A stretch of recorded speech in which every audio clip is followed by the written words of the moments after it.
Assalamualaikum warahmatullahi wabarakatuh. Ketemu lagi dengan saya Ayi di Gudang Ilmu. Kali ini, teman-teman, saya akan menjelaskan tentang menu master. Nah, menu master ini yang tadi login, kemudian untuk level ini digunakan untuk mengatur hak akses dari setiap user ya. Contohnya karyawan 1, controller, user, kasir, atau Android master program. Ini hak aksesnya bisa dirubah di sini. Contoh transaksi, dia bisa transaksi bisa apa aja gitu, tinggal checklist aja gitu ya. Sama per ininya, per apa sih namanya?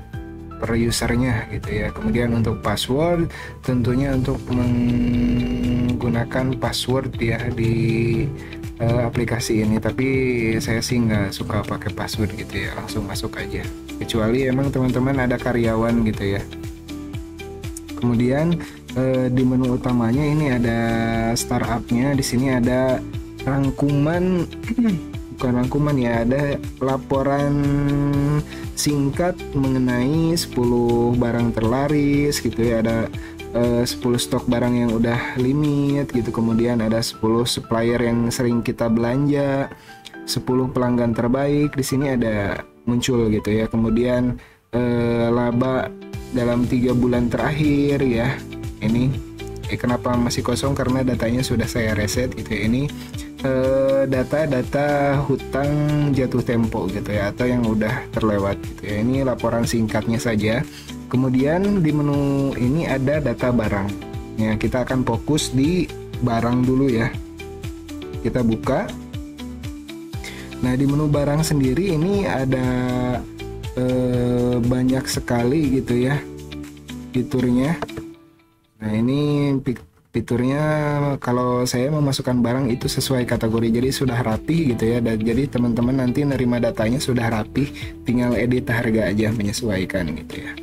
Kemudian di sini ada kategori yang tadi ya, buat nyusun kategori, atau kita klik di sini juga dia akan nyusun sesuai kategorinya. Jadi saya beri kode 01 ini untuk rokok, 02 ini untuk minuman, dan seterusnya.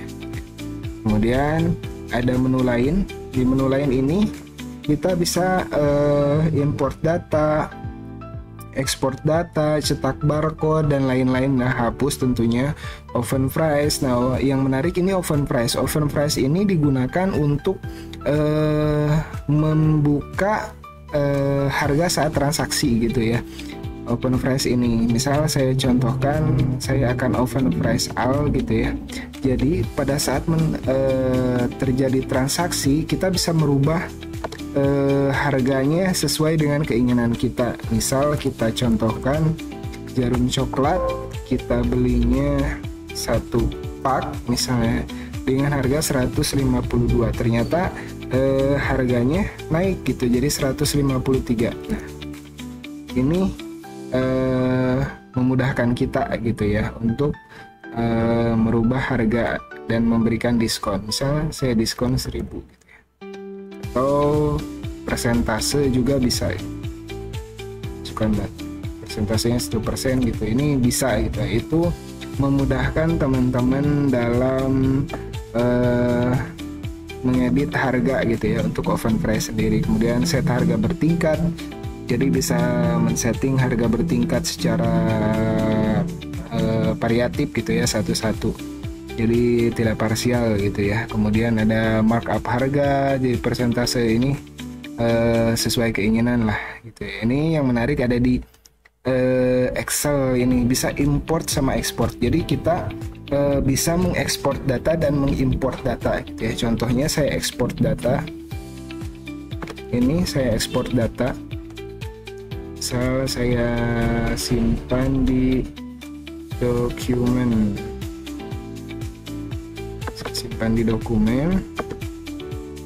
data gitu ya, simpan. Nah, otomatis dia akan menyimpan data sesuai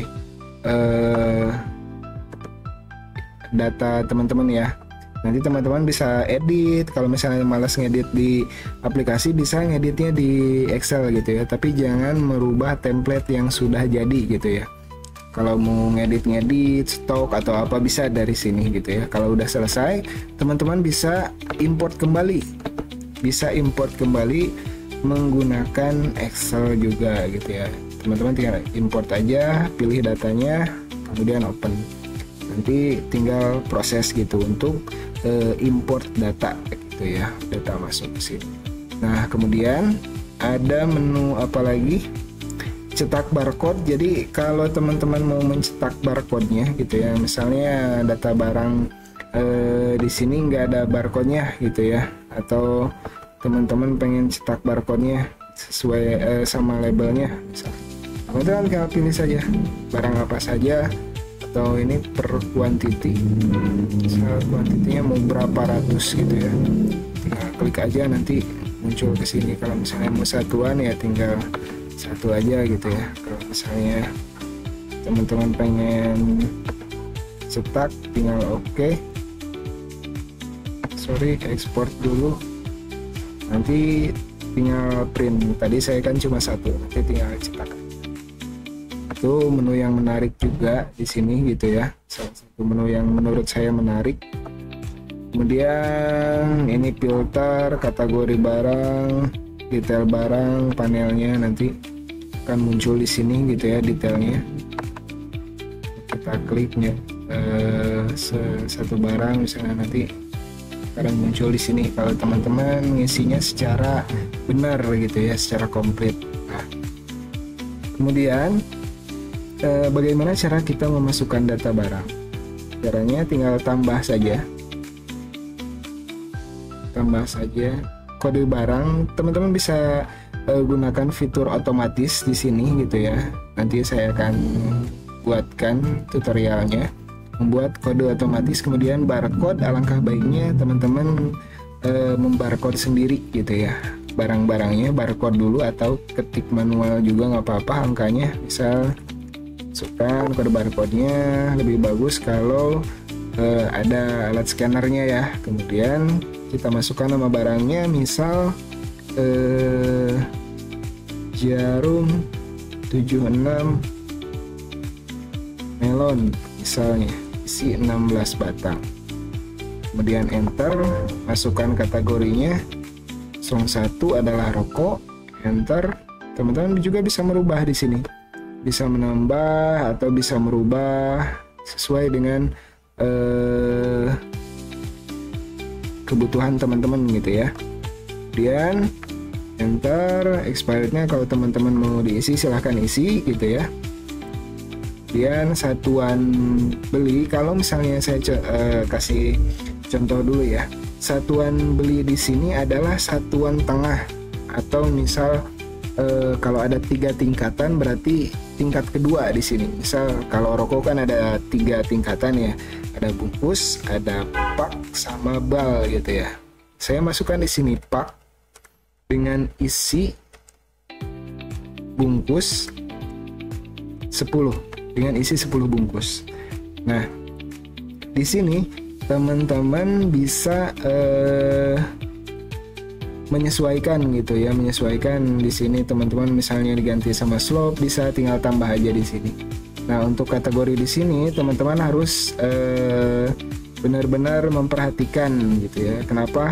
Takutnya terjadi double entry dan tidak sesuai. Nah, sebenarnya ini kurang rapih gitu ya, yang seharusnya sama gitu ya. Nah, ini kan udah sama, nah ini udah rapih berarti.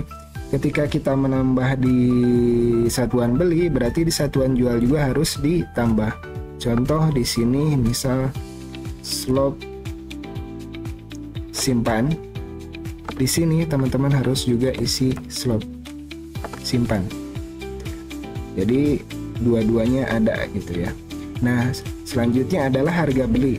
Jadi harga belinya kita konversi dulu ke satuan bungkus. Misal harga bungkusnya adalah 14.500 untuk modalnya. Kemudian kita jual di harga 15.500 misal. Kemudian silahkan isi tanggal belinya kalau teman-teman mau pakai gitu, suppliernya bisa diisi juga, tapi kalau saya langsung ke sini. Ini untuk memudahkan untuk merubah harga gitu, memberikan diskon gitu. Tapi kalau teman-teman tidak suka gitu ya, nggak usah gitu ya, tinggal kunci aja harganya gitu ya. Kemudian setelah masuk ini kan baru dua harga. Nah, teman-teman bisa masukkan satuan ketiganya di sini atau satuan keempatnya. Rokok kan bal ya. Kemudian isi satu balnya itu berapa? Satu balnya itu ada 200 bungkus. Kemudian masukkan harga satu paknya adalah 155.000. Kemudian satu balnya misal 3.150.000. Misal ya. Kemudian misalnya ada satuan tertinggi lagi, satu dus. Misal satu dus. Masukkan berapa nih, satu dus ini ada berapa bungkus. Nah, tinggal dikonversi aja. Misal satu dus itu kan ada 4 bal, 4 kali 2 berarti ada 800 bungkus dengan harga misal ambil margin 5%, berarti sekitar 12.108. Ini untuk pengisian harga. Kita cek dulu nih. Kita cek di menu transaksi, jual, penjualan toko. Kita coba jual. Kita 76. Apa tadi, melon. Enter. Nah, ini kan rasanya tadi belum diaktifkan ya, belum menambah rasa karena sudah digunakan. Jadi teman-teman bisa tambah rasanya dulu gitu ya, harus sesuai. Contoh seperti ini. Nah, nanti akan muncul seperti ini. Kalau misalnya tadi kan stroberinya digunakan untuk ini nih, stroberinya digunakan untuk ale-ale gitu ya. Jadi kalau udah bisa digunakan sama yang lain itu nggak bisa digunakan lagi, harus diperbarui atau harus ditambah gitu ya. Ini ya daftar lagi. Jadi memungkinkan atau motor. Jadi memungkinkan teman-teman untuk satu barang ini, satu jenis barang ini bisa dipilih berbagai rasa gitu ya. Jadi bisa entry sesuai kebutuhan. Jadi meminimalisir juga pengentrian yang berulang. Jadi kita nggak perlu ngedit satu-satu nih, nggak perlu ngedit satu-satu barangnya, misal rasa ini, rasa itu. Jadi cukup satu brand aja, tapi dengan macam-macam rasa atau variasi gitu ya. Itu untuk menyimpan barang. Nah, sebenarnya untuk menyimpan barang ini atau menambah barang ini ada dua cara. Yang pertama menu barang, yang kedua menu transaksi. Jadi bisa menggunakan menu transaksi, tinggal tambah. Teman-teman enter satu kali, di sini ada menu F3. Jadi ada menu F3 ini untuk menambah barang gitu. Teman-teman tinggal tekan F3 aja. Nah, fungsinya sama, masukkan data barang. Nah, kita lanjut tadi sampai ke menu barang. Jadi itulah kelebihan aplikasi SID ini gitu ya. Jadi memudahkan dengan berbagai macam cara lah. Kemudian ada barang sewaan di sini. Teman-teman kalau ada sewa menyewa barang, jika tinggal memasukkannya aja. Kemudian jasa juga sama. Teman-teman tinggal entry aja, di sini ada jasa angkut barang atau kuli gitu ya. Kemudian data pelanggan, member, cabang, tabungan pelanggan. Jadi ada tabungan juga di sini. Tinggal tambah aja jenis tabungannya apa gitu ya. Jadi pelanggannya berapa gitu. Jadi pelanggan yang suka nabung siapa aja gitu ya. Kemudian ada data supplier. Ini data supplier yang sudah ada gitu ya. Saya contohkan. Nanti teman-teman sama, fungsinya sama, semuanya tinggal tambah aja gitu ya, tinggal isi sesuai kebutuhan aja. Kemudian ada karyawan, sama tadi saya cuma ada satu, jadi tidak ada pilihan. Pas tadi login langsung masuk aja gitu ya. Kalau ada dua pilihan, misal saya kasih kasir, misal ini kasir juga, saya juga kasih. Misal untuk menambah ya contohnya. Kemudian di sini ada kas. Kas ini digunakan untuk transaksi. Nah misal ini kas toko ya, dengan kodenya 0212, atau bebas teman-teman bisa kasih nama sesuai kebutuhan gitu ya. Nah kas toko ini mau digunakan untuk apa sih? Untuk penjualan toko, retur pembelian, atau apa aja gitu, bisa disesuaikan dengan kebutuhan teman-teman. Ini fungsinya kas toko ya. Jadi bisa dilihat nih mutasi uang saat ini tuh berapa. Kemudian biaya-biaya di sini teman-teman bisa contohkan PLN, bensin, packing, gaji karyawan, misalnya ongkir atau ada cicilan apa, teman-teman bisa masukkan di sini. Kemudian ada akses online, ini digunakan untuk Android gitu ya. Jadi teman-teman kalau misalnya mau menggunakan Android, transaksi menggunakan Android itu bisa juga dengan catatan ada koneksi internet. Tapi kebetulan saya koneksi internetnya mati gitu ya. Terusan wifi-nya ketabrak tuh kabelnya, jadi mati ya. Itu teman-teman bisa akses dari website juga. Jadi akses website ini teman-teman memungkinkan transaksi menggunakan website gitu ya, tinggal ketikkan aja sesuai dengan kebutuhan gitu ya. Kemudian ini AVI ini jarang digunakan, untuk WhatsApp aja sih pesan gitu ya. Tapi jarang digunakan juga sih. Jadi yang sering digunakan tuh menu-menu ini. Oke teman-teman, itu untuk di menu master ya. Di menu master itu ada merupakan fungsi utamanya lah ya. Jadi semua datanya itu berawal dari master gitu ya. Jadi di menu master ini mencakup semua data yang ada di aplikasi ini, data yang teman-teman nanti akan kelola gitu ya.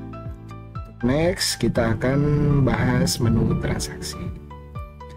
Mungkin itu saja. Kalau ada pertanyaan teman-teman bisa ajukan di kolom komentar atau WhatsApp saya langsung, khususnya untuk konsumen atau pelanggan yang membeli aplikasi dari saya gitu ya.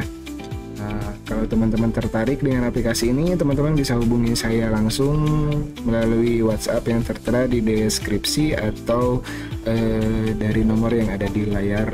Mungkin itu saja. Terima kasih. Assalamualaikum warahmatullahi wabarakatuh.